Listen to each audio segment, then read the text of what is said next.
Ê chà mơ việc to tầm mốc tiếp việc giảng mạnh Tiệt anh ơi cái bàn tiệt bàn ăn tàu mê anh bọc sinh kia ta băng bố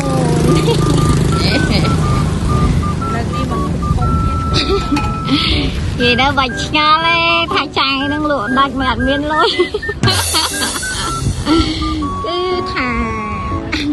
băng muốn thêm video ngày muốn tay nhận đi thế phải vậy là tay nhận đi video hả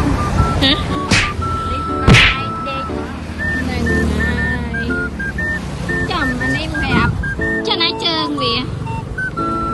chào bà đó chào bà đó anh trơn mẹ đại trơn đồng một à ê chà mơ việc to tầm mốc tiếp việc giảng mạnh nè cái viên làm hẹp chọi cho viện đề tịch hỏi chọi vàoนี่คือviện đề khanh rau cà bà đào cái bầu nhẹ luôn ai ai space nó là bầu rau cà anh nè luôn đánh tay của bầu vậy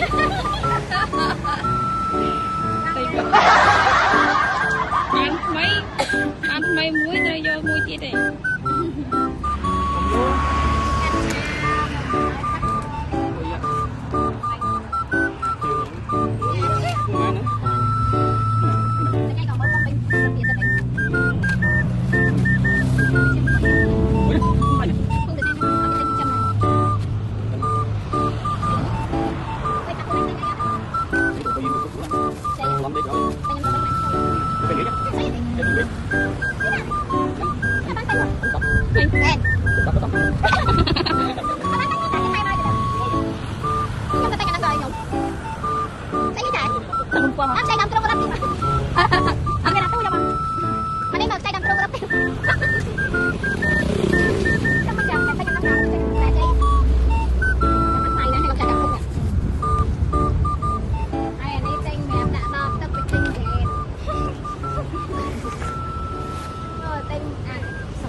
ai ơi kìa mà